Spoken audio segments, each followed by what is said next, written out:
instructors at the University Officer Training Corps. But for while we're here, please call me Si, okay, nice relaxed. Okay, I'm not at work as such, I'll just put this on because I thought it'd be the right thing to do. Okay, so again, I was kindly invited by WO Barracks to give a little bit of a heads up on my time with the engineers and any questions that you might have to ask there. What I've done is I've just put this tune on in the background. This is Wings, so this is like our core march when it comes to the Royal Engineers side of things. So when you see parades and things happening, usually what happens, you know when you like see them march along and they do like an eyes right, and there's the high dignitary there, usually just as we come up to do that bit there, the band will strike up the relevant tune for that cap badge or whatever. So this is the one that we generally get played for when we pass through. So I think we are done with that one. So again, I'm not the best with technology, so please bear with us. At least I've got onto that bit there. So when we start thinking about like the history, origins of the engineers, how many years? Have a guess? How many years back do you think the engineers might go back to? Just a wild stab out there. 200. Bit more? Add another 100. 300? Yeah, so 300 years the Royal Engineers goes back to, but actually our story can really go as far back as, putting that on, this guy here. Hazard a guess. I'm sure we all have done it at school, so anyone hazard a guess of which king this might be? I'm going back more than 300 years. Not originally from England. William the Conqueror? Awesome, William the Conqueror. Okay, so we did have like engineers going back 900 years or so, but not really any military engineers, official ones, until William the Conqueror come over, took the throne and introduced military engineers like officially. Okay, particularly the likes of like, you won't know the name, but Bishop Gundulph was one, and he designed a lot of fortresses, castles, churches and things, in particular like the Rochester Castle, obviously down in the southeast. But yeah, that's pretty much when it came about. Now, that went through the centuries, okay, developing further, having more organisation as such with military engineers, but we didn't really have an official army military engineer till about the 1700s, okay.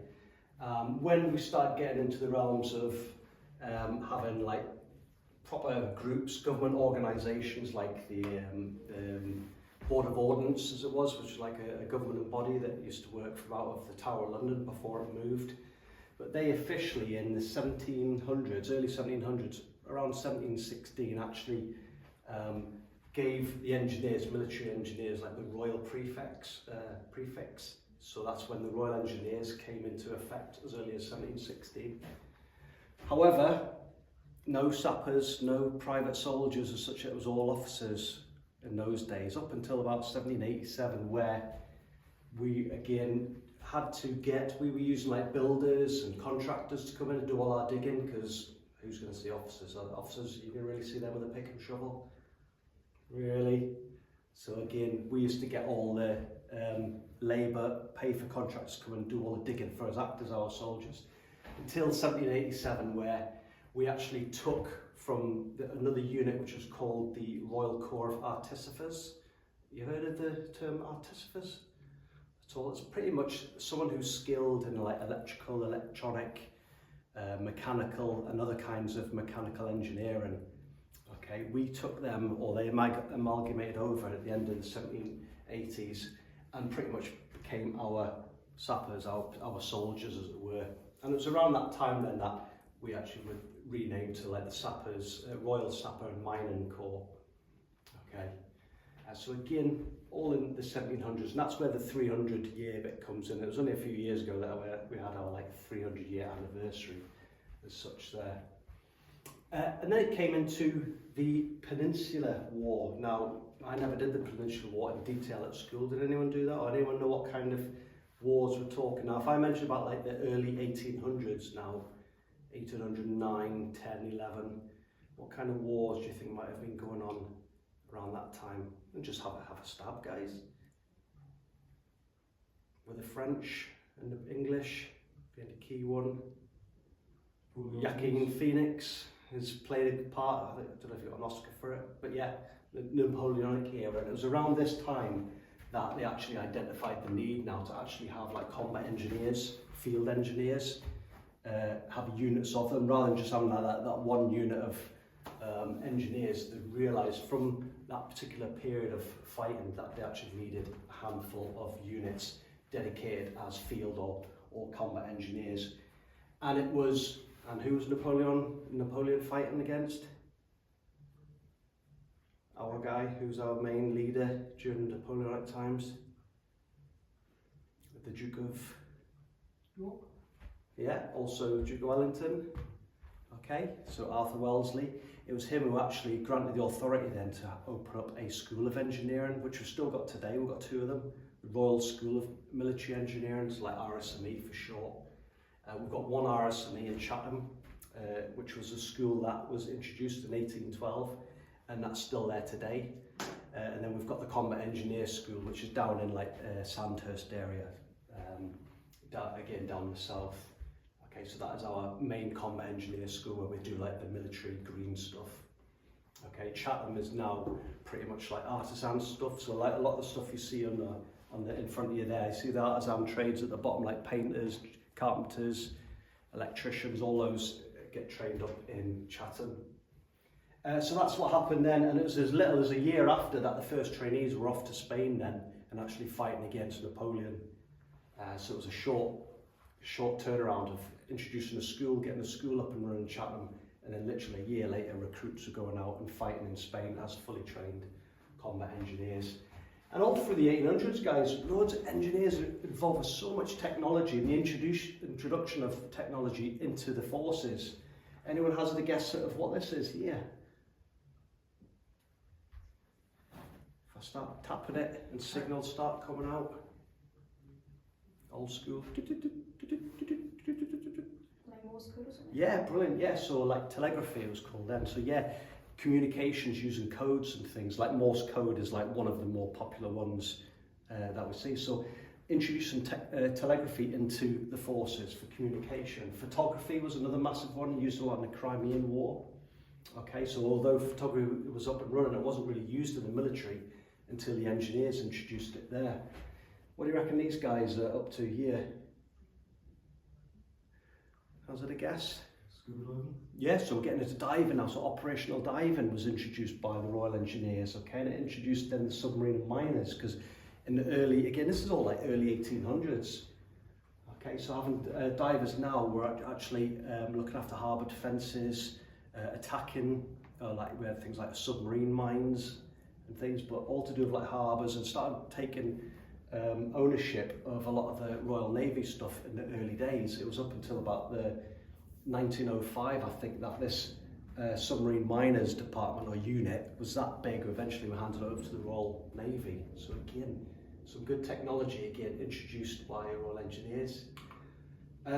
Around the times of the Civil War, again, Royal Engineers were now interested and looking into things to do with flight now, so using balloons, like this picture is Royal Engineers in South Africa. I don't know what the year was, but you can tell it's quite a good while ago.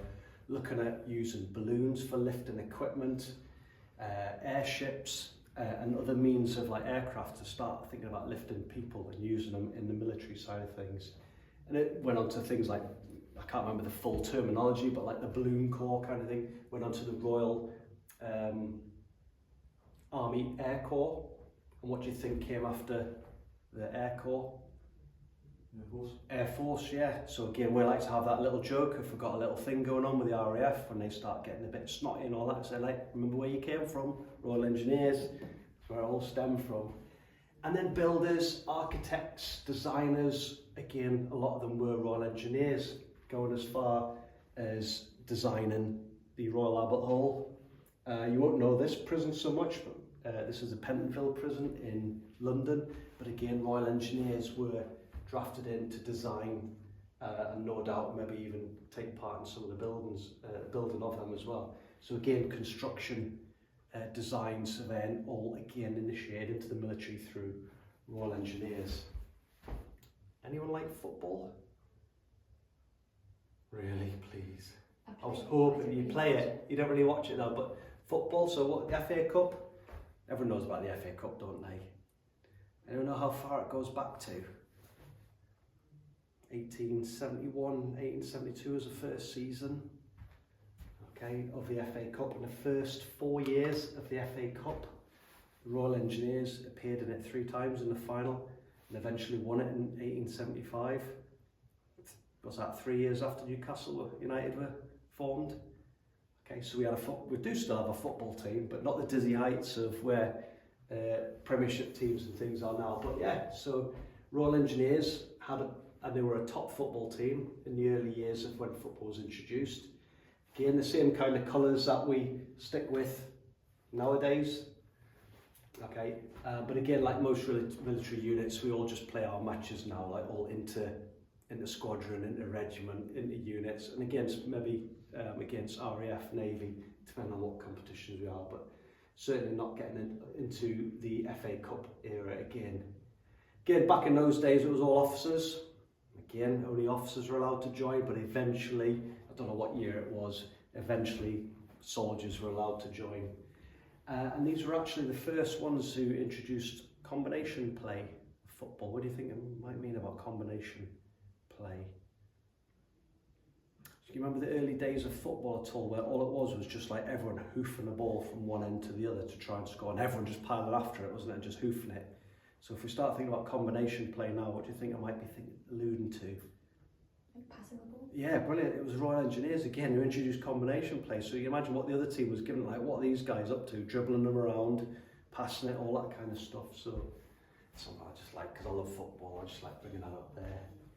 And I like to always talk about Rorke's Drift, predominantly because the main guy in it was in the 5th Field Company back in 1879, which today is 5th Field Squadron, which is where I started off and actually nearly finished that as well. But has anyone, it's more the older one, ever heard of the film Zulu? Yes, nodding the head, yeah, brilliant. So again, I'll just pop there. So the film 1964, it was the introduction. You all heard of Michael Caine or Sir Michael Caine? That was his first film. Okay, it was basically the battle or the defence of Rorke's Drift over this period here. So again, it was back in 1879 where the Zulu nation, the British Empire, liked to just try and go everywhere, didn't they? And we'll have this bit of land, we'll have that bit of land. But they went into like Zulu land in Africa down south and started doing a little bit of that. The Zulus didn't like that, naturally, okay, and a place called Island Luana, they attacked a British colony there, killing 1,300 British soldiers. Okay, a lot of Zulus lost their lives as well. Can you imagine we had like rifles and cannon, that kind of thing. But the following day, they'd got wind of the mission station at Rorke's Drift. So an army of 4,000 to 6,000 Zulus then marched upon Rorke's Drift. We had scouts out, okay, so we got wind of them coming. Now, Rorke's Drift was a company of 150 soldiers, predominantly of the 24th Foot, which is the Welsh Infantry Regiment, but they also had a section or troop size of engineers, commanded by Lieutenant John Chard, who was their troop commander, as it were, and they're there to build a bridge. And as the film dictates, a little bit sketchy in some places, but pretty much along the lines there. Because of seniority, John Chard, the engineer, he took command of that post, and pretty much over that 2-day period when they were getting sustained attacks by the Zulus, pretty much held them off. Okay, 150 guys, 30 of those guys were ill or wounded beforehand anyway, imagine with fever and things, but still holding off like 4,000 to 6,000 Zulus. There was quite a lot of recognition on that. So it's called the Battle of Rorke's Drift, sometimes the Defence of Rorke's Drift as well. There's a number of Victoria Crosses given out for that.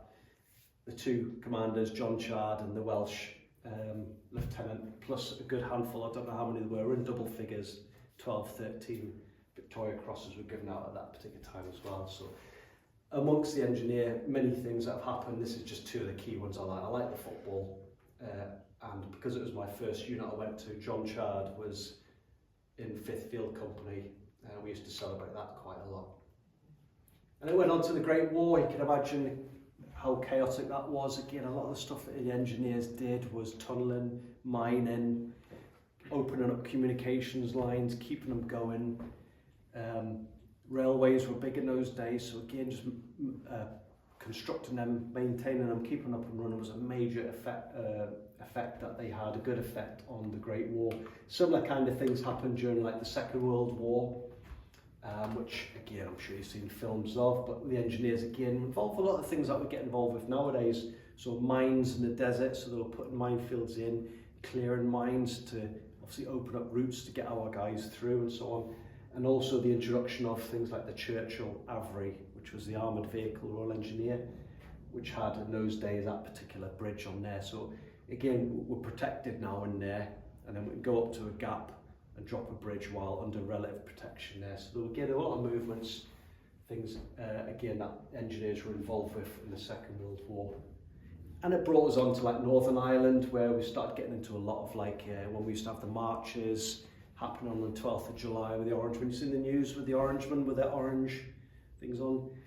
Sometimes you'd get the Catholics kicking off as well, so the engineers would be brought in to like build like purpose screens to put up, blocking off like certain street entrances, so like it kept the marches going in one direction, going up onto the hilltops, where we used to have the lookout towers looking over the border to do like little engineering tasks, field defences, putting up like wire fences, things like that.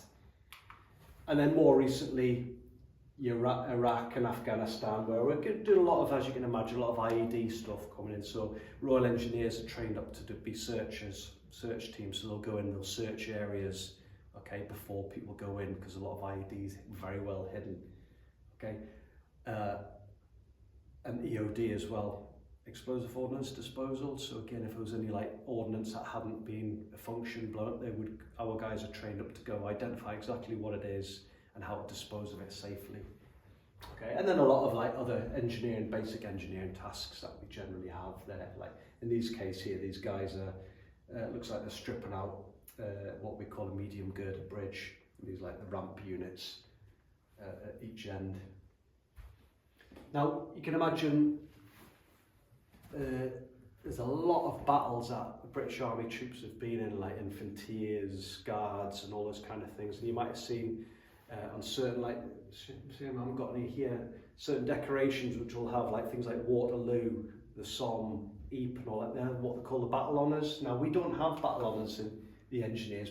We have this Royal Engineers cipher, which is our kind of like recognition that we have actually taken part in one way or other with every major conflict or campaign that's happened, and the majority of the minor ones as well.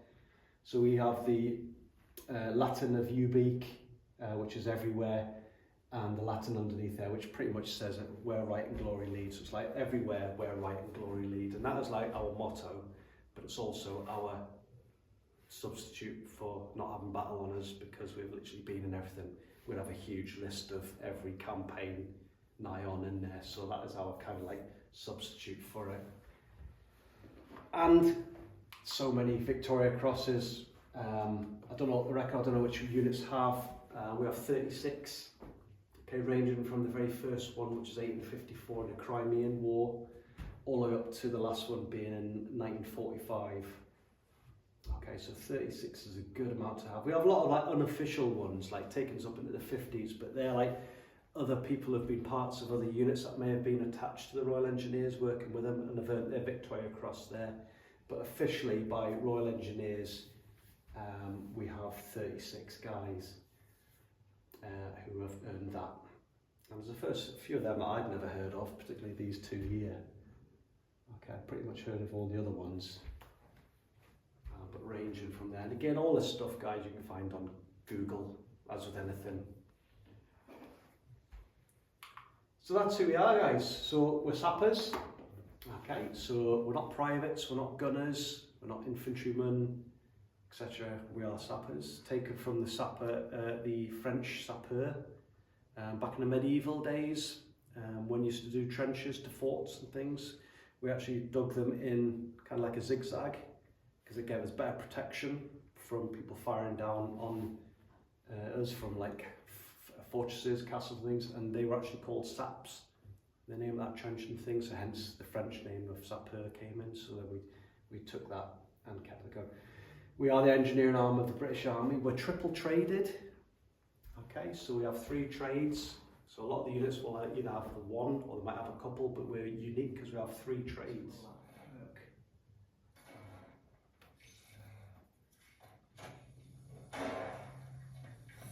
What does the army So we're all trained as soldiers first, okay? So everyone does their basic soldiering, pretty much everyone in the whole army. Nothing different with the Royal Engineers.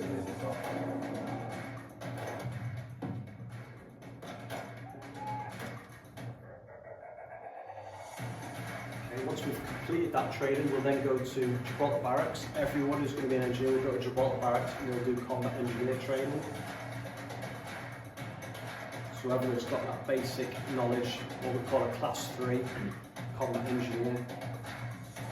So bridging, mine warfare, mine clearance, survivability, so building water points. Then you go get a trade, which is that sheet which we're coming onto shortly, whether you're going to be a plant op mechanic, a driver, a signaller, a combat engineer, an armoured engineer.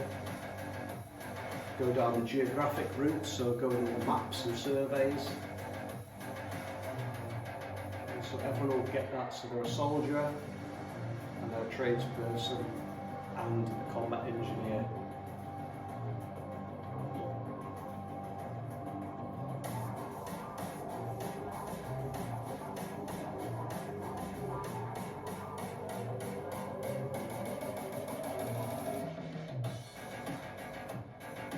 You might want to go down the specialist route, so we have a parachute trained regiment and a commando trained regiment, so the parachute guys will go off and support the paras. Okay, commandos will go and support the Marines. You might want to go away and do your diving course, become a military diver, because remember we've got operation divers, or you might want to go down the EOD and search route. And then naturally, the army in general is massive on sport. Okay, loads of courses that you can go on, okay, for your own enjoyment, or take it further and actually compete doing them.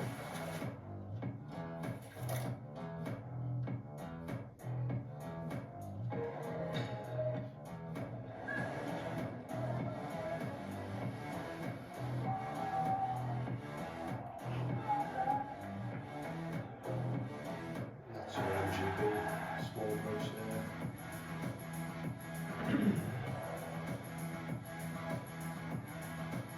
And remember, all this is free as well.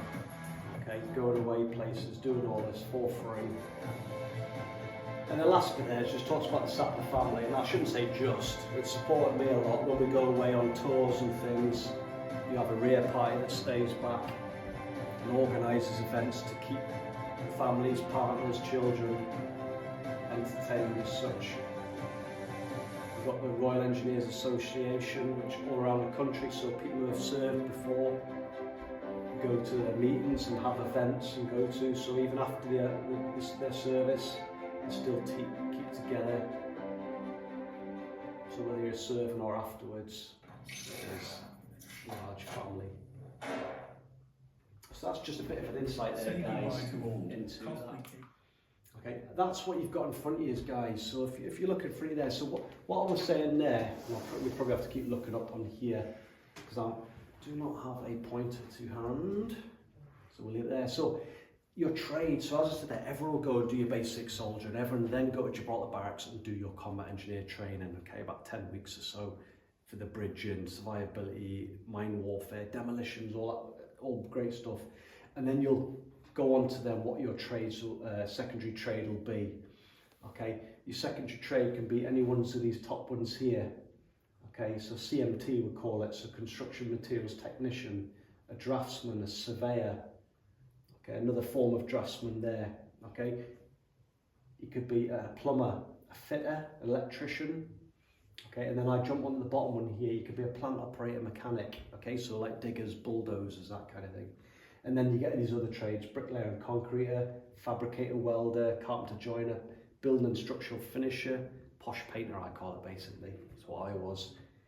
Or you could even go down the explosive ordnance disposal and search route, okay, which is a bit more scarier, okay, but more exciting I would say. Okay, And then guys you can go to be a geotech, what we call for short. Okay, so you'll go to, I can't remember where they're located actually, but you might want to do all the map imagery, satellite imagery and things. Okay, logistics tech, we need guys obviously to help get materials from A to B. You could be a signaller, you could be an armoured engineer, or you could be a driver. Okay, so the main trades are soldier, combat engineer, any ones of these ones at the bottom here, or any ones of those there, okay, will be your secondary trade. Mine, for example, was combat engineer route, and I was a building and structural finisher. Okay, if you want a bit more excitement, guys, and you want a bit more physical, challenge yourself, you go airborne, okay, and do your P company, then your jumps, get your wings, and then go to 2-3 parachute regiment, or you can go down the commando route, get your green beret, your dagger, and you can go down to North Devon, and you'll be attached to the engineer regiment there, still as a combat engineer, soldier, a POM, a driver or whatever, still one of these, but working either as a commando or parachutist. Okay, most units, normal units, will have a diving section, or unit as it were, dive team. Okay, so you can go down and do a diver's course, a bit more money. Specialist when you've got 2-3 amphibious engineer squadron. Okay, that is actually based in Sennelager, Germany. Okay, I generally don't know how you get onto that unless maybe you obviously live in Germany. Okay, and then we've actually now got 2-8 engineer regiment down in Maidstone, Kent, which is a CBRN. Does anyone know what CBRN stands for, or is in relation to? So it's chemical, biological, radiological, nuclear. So it's all like all your nasty agents and things, mustard agents, all that kind of, you know, like the First World War, you hear of mustard gas and things. So it's that kind of stuff there, all your respirator on. So it specialises in that there. So you can see there what all this extra stuff that engineers offer. And again, it's all civilian qualifications as well. Well, apart from commando, airborne and things, but you get all things like city and guilds qualifications for a lot of these other stuff there. A little bit on the armoured troop, because some of the guys like to hear about the tank side of things. So if guys go armoured, they will be operating, so either driving, commanding, 2IC of things like the Trojan and the Titan. Okay, again, taken off, you might remember that picture we saw of the Second World War, that little earlier version on a Churchill. So we tend to find all our tanks are named after certain things, all working off beginning with C. So in the Second World War it was all Churchill, then we had Centurion, then we had Chieftain, and now what's our current tank? Challenger, yeah. So a few years ago we now got rid of our Chieftain chassis and used the Challenger chassis. And actually, these big bits of kit here are actually faster than all the vehicles on the battlefield at one point.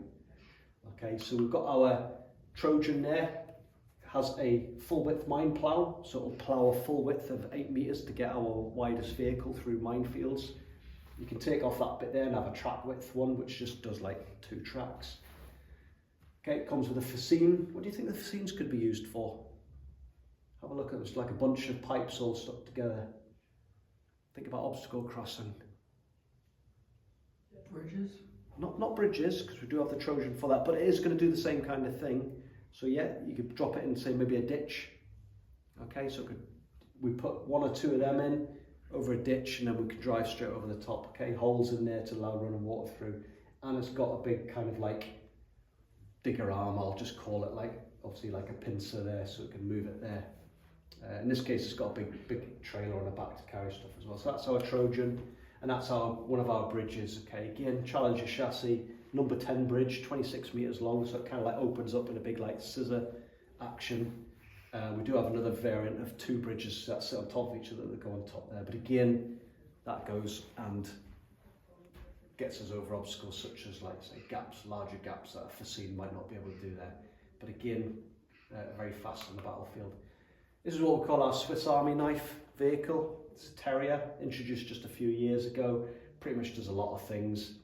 Okay, carries fascines, got big bucket on the front. It's more like a kind of like plant vehicle. Again, you can be digging with that. You can change it with a pincer so you can pick these up, drop it in there. So it's again, it's one of our newer bits of kit there. Probably operated more likely with the guys who work with the diggers, the plant operator mechanics. But we've got all them up and running now in the units. Combat engineers like myself, we did more of the hands-on stuff, the proper hard work stuff, okay? Pretty much using things like bridging the gaps with our medium girder bridge. Okay, in this case it's like a two-storey one because you've got these bottom sections here and the top sections there. Okay, ranging from just a few metres in length up to 20 odd metres, okay? I'm going to hazard a guess it's either American or something, that tank, I'm not the best at that, but again, when we go on like multinational exercises, so again, our engineers, combat engineer trade guys would have put that in there. And then that's where I talked about that 2-3 amphibious engineer squadron, that's a rig we call for short. Okay, as you can imagine, you can see it goes on land, just before it deploys into the water, sides come out from the centre, drop down, and that can go into the water and ferry itself across. It can join on loads of them and form like kind of like a bridge all the way across. I don't know what the maximum is if you can have all these joined together, and naturally it's got a propeller there so it can stay static if there's like a faster running river. But again, a good bit of kit. I think the German made. And we're deployed all over the world, guys. Okay, current deployments we've got is Cyprus. Okay, we're deployed there and on exercise. We're often having exercises there. Got guys deployed on operations in Poland, Romania, over in the United States. Okay, loads of exercises, massive training area we've got in Canada at the top there. Belize, where we do our jungle warfare kind of training. We got other places like Brunei and places, but Belize is our key one there. Kenya, again, another big army training area there. It's a good one to imagine, like getting used to like the heat and things. Germany, quite a prominent one, and all over. And there's loads more on top of that, guys, where we've been. Like you say, we've got your Brunei and other places in Malaysia for like other kind of jungle training. Norway for the guys like the commandos who go and do all the Arctic stuff and jumping in. So that's just some of our places. And that is us in short, guys. I'll let you have a moment just to read that.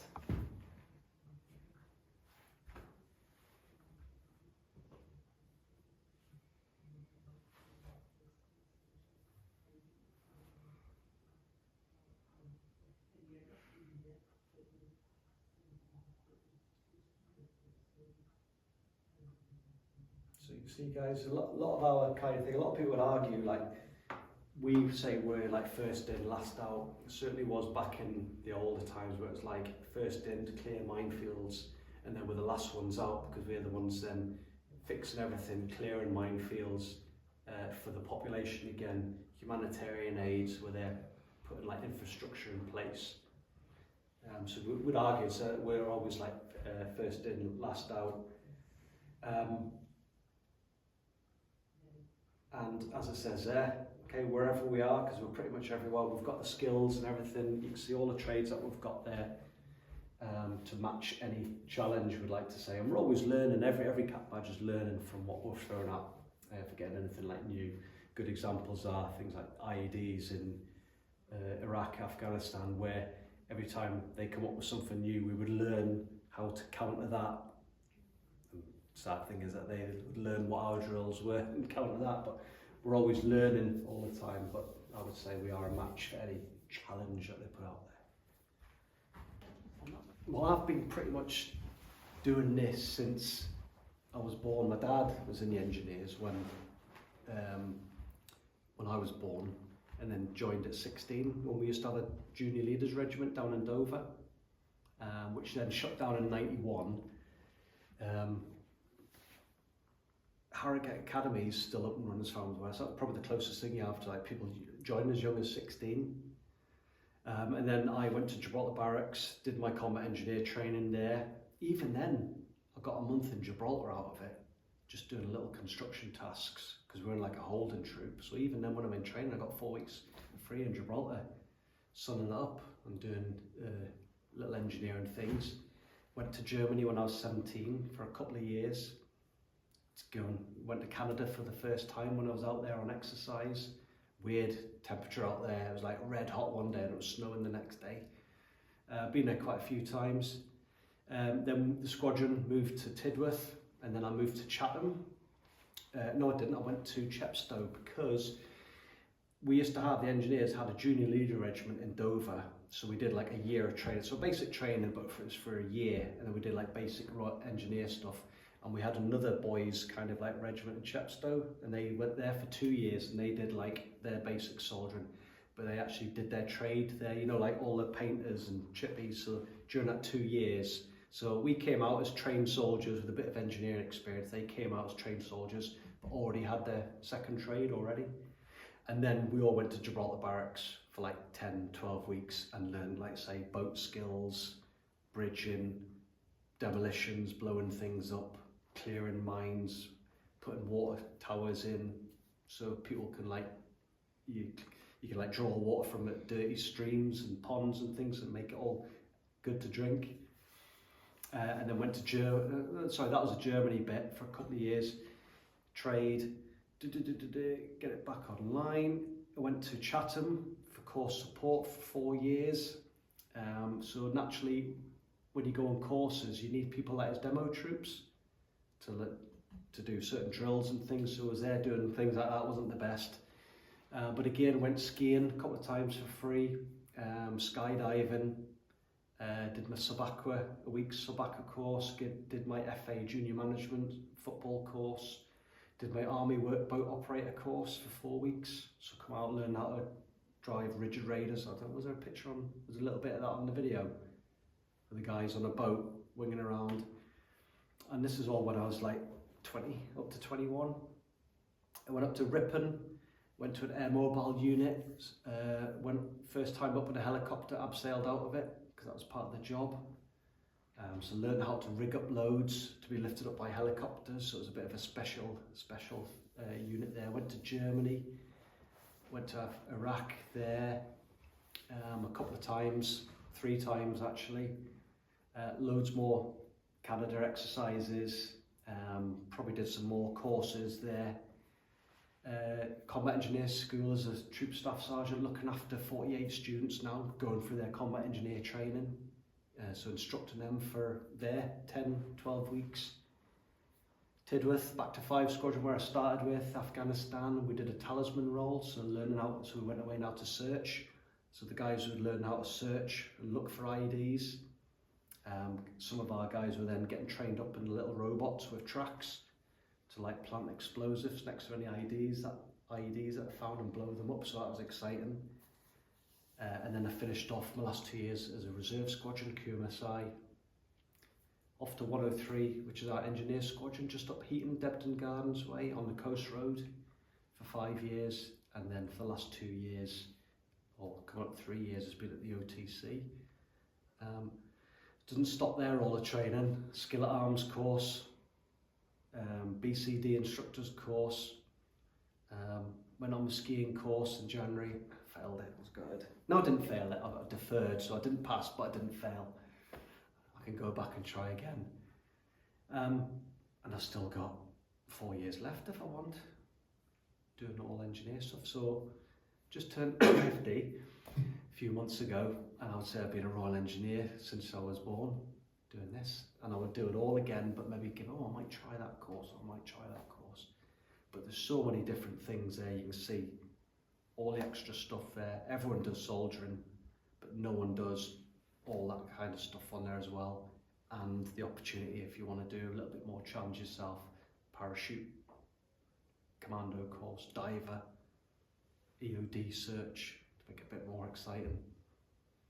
But yeah, so have you learned a bit more than what you did at the beginning? Awesome. Thanks for your interest. Got any more questions for Mr. Hardy? No? What's been the highlight of your career, would you say?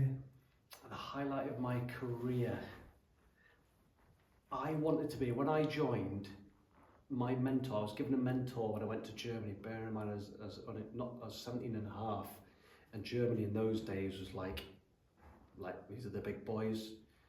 My highlight was getting to be a Lance Corporal, B1 combat engineer, because this was a guy who mentored me and I thought they were like the big guys. So although it wasn't like something that I just got like that, I moved up to become the top level combat engineer, which is a B1.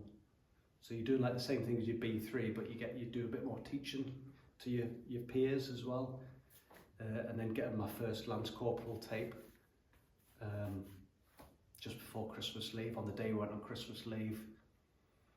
And my friend, who was a Lance Corporal, let me borrow his jumper for the day, so I was walking around all with my stripe on there. But I think there's that many highlights, it's hard. But that's probably one of the earlier ones I remember, was earning my first stripe. Yeah. Best place you've travelled to? Best place I've travelled to? So many. Italy was a really good one. I can't remember the place it was, but I didn't mention it as that many places I've been to, but we did an exchange, so say about 20-30 Italian soldiers came over when I was posted at Chatham. We went over to their camp. It was north of Italy, but we stayed on their place. We were well looked after, and I think that's what the Italian soldiers didn't like, because I think we got looked after better than they did.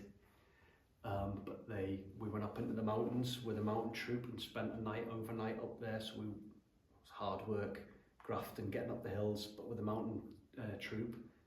And then off to Trieste, which I think is quite a popular touristy place there, but really well looked after.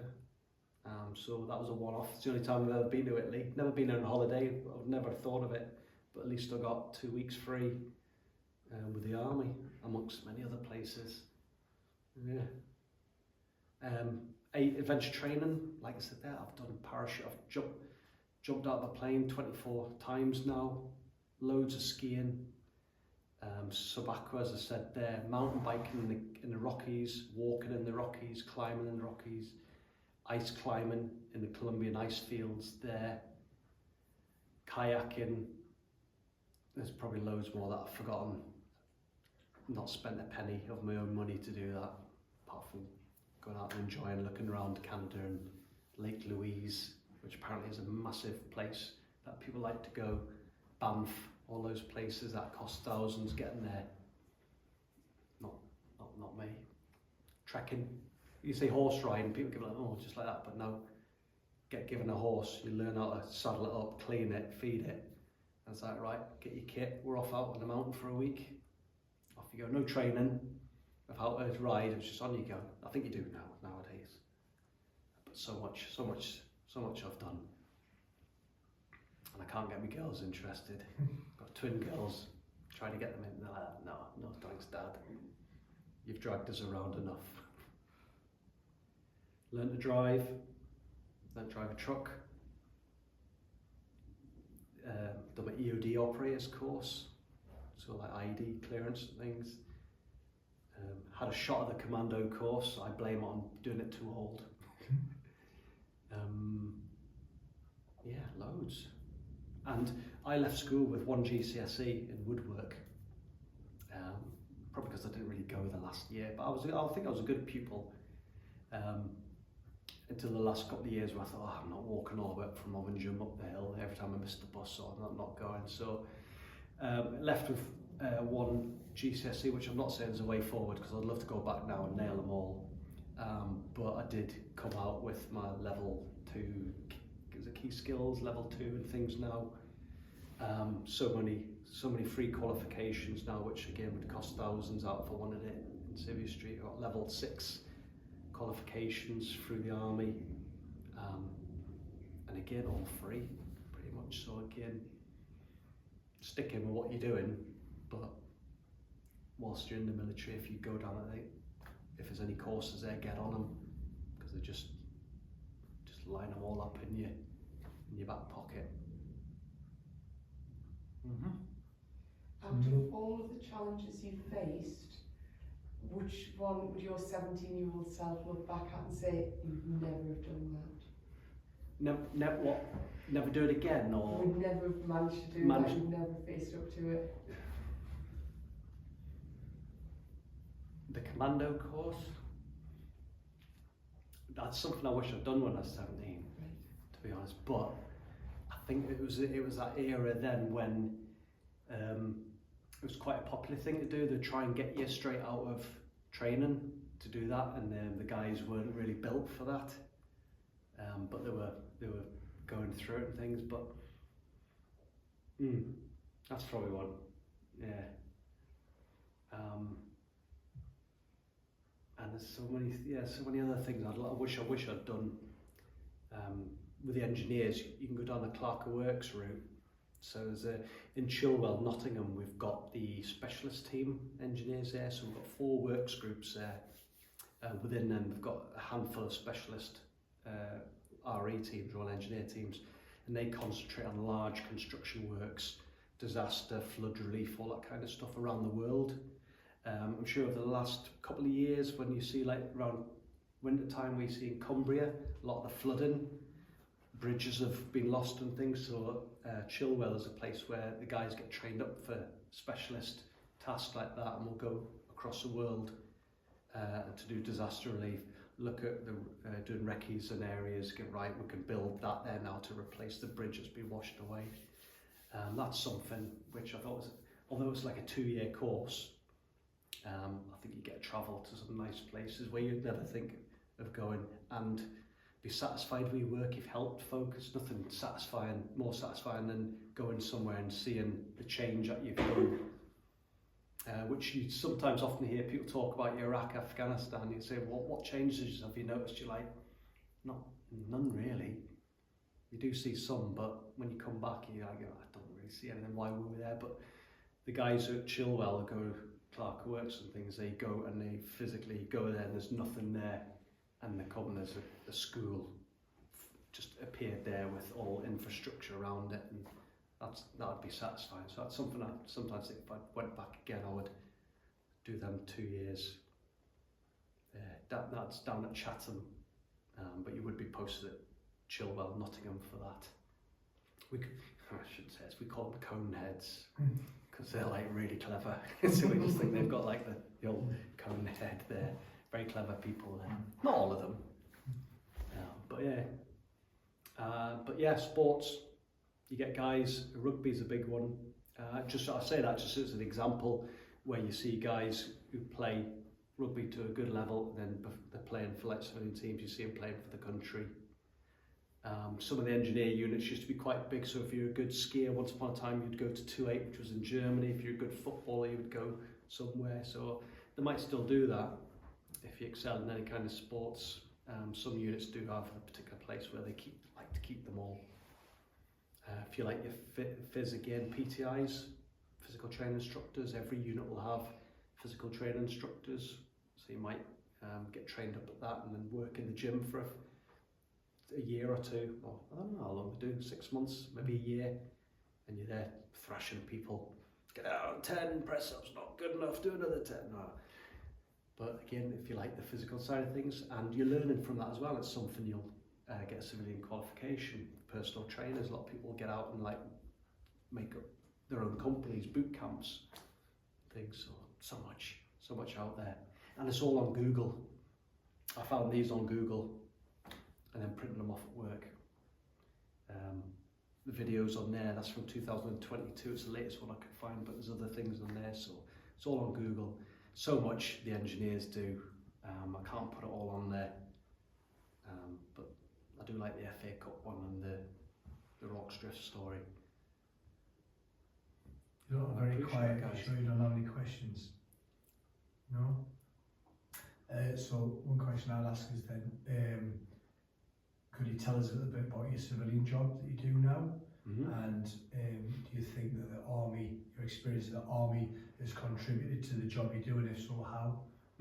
Well, our company, so when I left, I've had a couple of jobs since, and I found it wasn't because like you get a lot of people like the salary they leave on in the Army, they'd like to like keep that when they leave, and it doesn't always work like that. So I've had a couple of jobs, and it simply wasn't job hopping because I wasn't happy as such. You get used to the promotion with the military. So the job I've got at the moment, I think has satisfied me because there is scope for me to still like jump up a couple more. And it's a company, it's a housing maintenance repairs company, it's national, it's called Mears Group, or Mears. But they're quite big with the forces. They've got a lot of, funny enough, there's a lot of Royal Engineers in there. My boss is an ex-Royal Engineer at 103 Squadron, the Reserve Squadron I mentioned in Heaton. He did 42 years as a reservist. His boss is ex-regular Royal Engineer, and funny enough, the other health and safety lead is another ex-Royal Engineer as well, so it seems to be quite Royal Engineer heavy. But they're very big on the military side of things. They know what they're getting. A lot of employers will take military, ex-military, because they know that the kind of characteristics they get. You see, you know the old sea drills? If you haven't read them, they're going to get someone who's got the courage, discipline, what else? We've got loyalty, all those integrity that's naturally instilled in you. So Mears knew what they were getting there. It made it a lot easier for me when I went for my interview, especially because the two guys who were interviewing me were ex-engineers. So already that's half or a section of the interview taken out because they knew that I had this, I had that, and so on. But they've got their own armed forces policy, which is really good to have, because they allow me the 10 days as a reservist. You are required to do 10 days, like 2 weeks annual camp. And because they're part of this, what they call like Armed Forces Covenant, where you get bronze, silver, gold, because they're gold, it's because they've showed the commitment by letting me have those 10 days off covered. You know what I mean? Like, I'm just not coming off my own leave, holidays. So I appreciate them for that. And I like going, we get invited to every year, the army runs resettlement events around the country for like people who are getting out. So we had one at the, what's the arena called? I used to call it the Motor or Metro Arena at one point, by the river, the big arena where bands play. Changes name every week, doesn't Yeah. it? It's the utility arena. Yeah. So they held it there, and like they had over 100 companies go there. Ours was one of them, and because I'm ex-forces and also reservist, I get roped into it all the time, but I enjoy it because then I get guys who are coming up to us worried because they've been in the army, might have been in a year, some like 20, 30 years, worried about getting out. And I like to sell it, well, this is what I did, how about this, how about that? That's a satisfying thing doing with my company, is being part of, like, we have like an armed forces group in there, so just sharing my experiences and what my worries were and how I challenged them, which helped me adapt to getting out. So I just hope that those guys I've chatted to are successful in what they do. But I would see this job out now, this is where I am at the moment. I'm a health and safety advisor for them. So I would happily see it out there. I think I'm looked after, I feel appreciated. And hopefully stay there till retire. Yeah. So TC's hopefully going to your college. So she's what course are you doing, TC? Animal management. So as Miss Hardy said, he's done work with horses. The engineers, I'm right thinking, they have a lot of dog handlers as well. Dog handlers dog handlers, and then you can, if you want to take it further, you go to the veterinary corps, which is where the predominantly big dog handlers there. I think a lot of the units and the engineers will have some form of equestrian club thing going on as such there. Down at Chatham, I think they were. Chatham used to, Lodge Hill, used to see them when I was posted down there. They used to have a club going with the horses there. Right. My daughter wanted to do animal welfare studies. The only place was doing was Winchester. So I took a long drive down there, and then she says, nah. I'm like, oh. But she loves animals. Mr. Mitchell, you must have some questions. Anything you think of? No? Anyone else, Mr. Hunt? What sports do you like? What adventure training do you think you'd like? Rugby. Rugby? Oh, massive there. So there's always, nearly every unit's got a rugby team. So in fact the corps, Jeff Bowman, got a guy, hardly ever see him because he's off playing rugby all the time. Yeah, so some of the big sports like that, loads of opportunity there. Got the core team, got the veterans team as well, and they're never here. New Zealand, Australia, all that. So keep in with that. Athletics, anyone like the athletics? No. Yeah. What do you do? Field or track or both? I did the javelin and the shot put. Oh, see, I was at one point as a kid in Germany. I was like the best javelin thrower in my school year in Germany. But I loved that. So the throwing things, yeah. I think our athletes are in London, aren't they? Because we do quite well with the athletics. Yeah. Got Yeah. some nationals this year. Yeah. Yeah. So no, good athletics team. And there's plenty.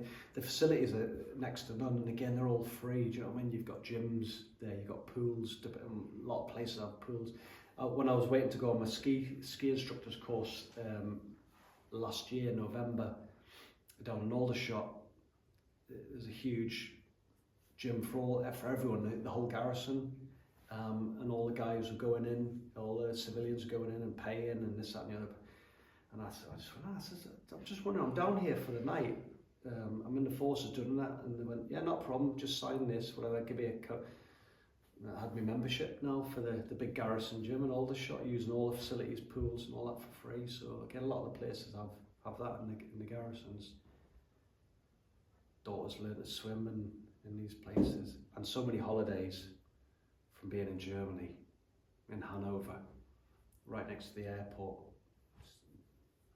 New cars each year, holidays. Great, loved it. Loved the army. What's the funniest thing or the strangest thing that's happened to you any time in the army? Oh God, I'd have to think. Strangest, funniest. Plenty of funny things. One that I always laugh telling the story about is how tired I got in junior leaders. Where you hear people like saying they get that tired they hallucinate, and I thought there's no such thing as that. And we dug a trench, and the thing is, this has been one of those areas where it's dead funny to me but not to use. We dug a trench, and it was like 3 days in or something. We're on stag at like 2 in the morning, it was dark, and then I saw what I thought was someone crawling towards us, and I was like, my mate, like that, there's someone there, and he's like, what are you on about, I kept looking like that, someone there.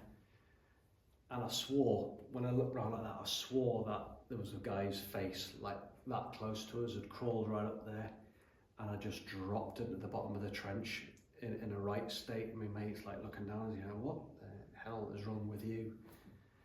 And I was just like, there's someone there, and there wasn't, but I was just like, when you hear people saying they hallucinate and things like that through tiredness, and it just like makes me laugh all the time now, thinking like that can happen. But I honestly nearly died a death. You know, when you like just look and then you look back and there's something right there. But seeing people like, yeah, doing silly things through being that tired as well. When I was at Gibraltar Barracks, there was some guy just like that tired. He was like in a crate, folded over like that, stood up inside a pallet, just asleep like that. I didn't know things like that could happen. But you think back and you laugh. Parachuting, yeah, 16-year-old in training, went off parachuting for 2 weeks in Germany. Can't beat it.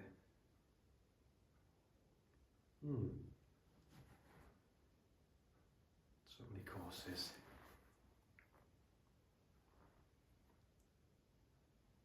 Anyone think of any trades there you might like? Anyone like the driving side of things? Anyone like the plant one, like plant operator, digger kind of thing?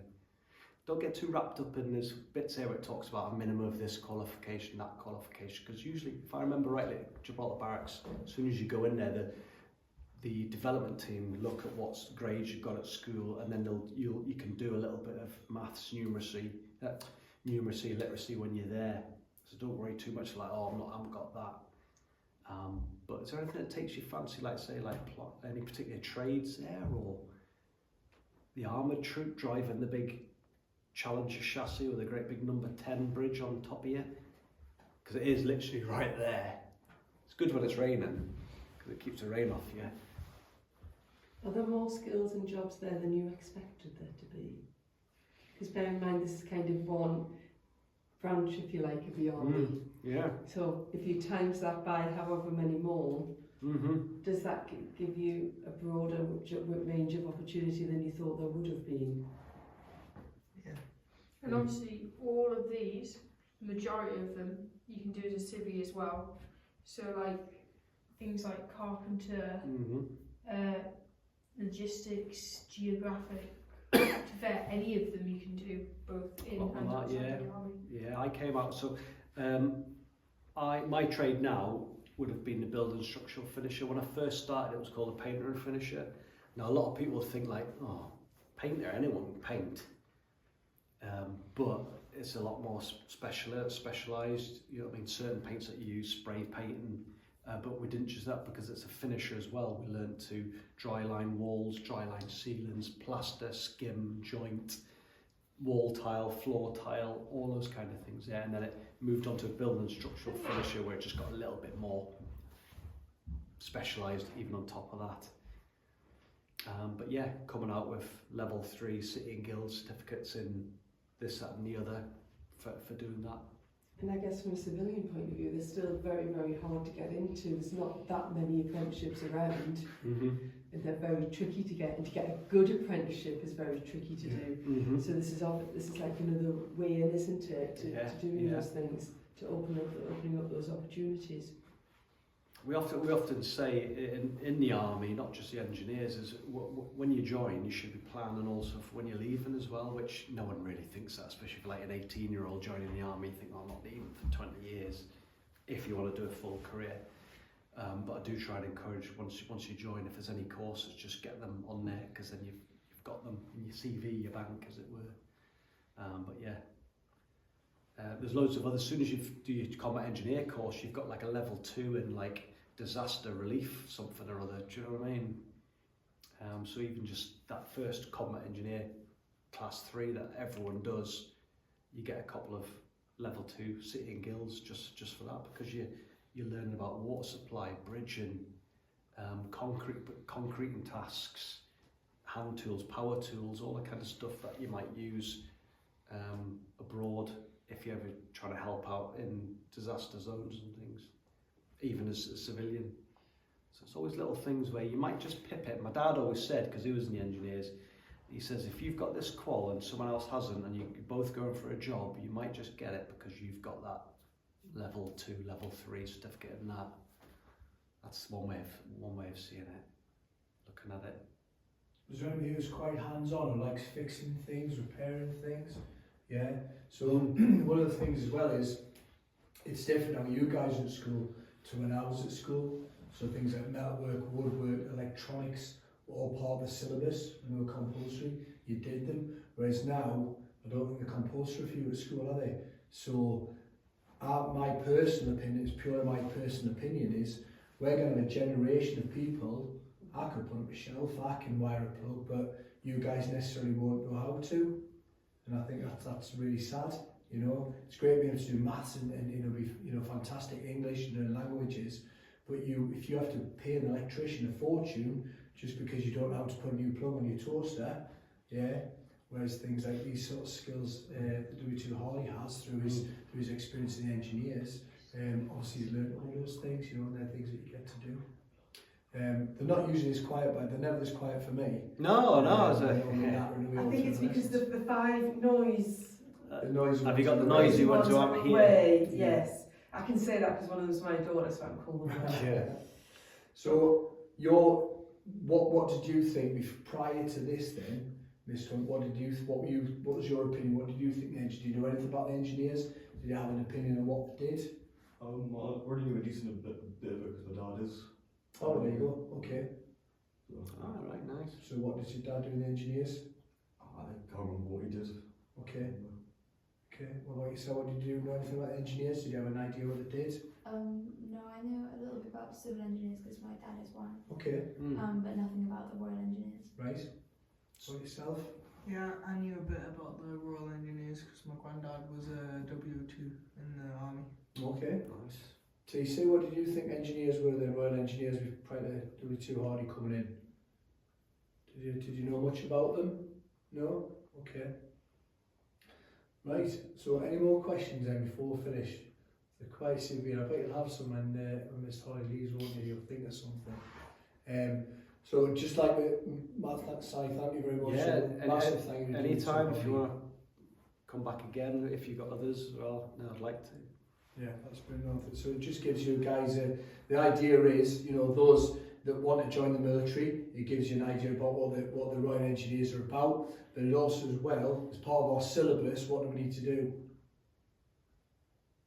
So we learn about trades and arms and services of the British Army, don't we? So we know where everybody plays their part and has their role and how that's all interlinked and how that makes the army work, okay? So that's part of that as well. As WO2 Hardy come along and speak with us about that. All right, these are fantastic. Thank you very much. We'll put those up on the wall. And obviously we've got the record now for those that aren't here, and we can put that on. And Mr. Hardy's given permission, we can put that on for other detachments to look at as well. Okay, for anybody who's interested in joining engineers. So my role as a pioneer kind of overlapped with WO2 Hardy's as an engineer. Unfortunately, Pioneer's spanned now, and that was very much, you know, carpentry, joinery, concreting, and we did as a sort of pioneer syllabus as well, which went down to Chip Barracks to do, which was great fun. So it pays you to blow things up.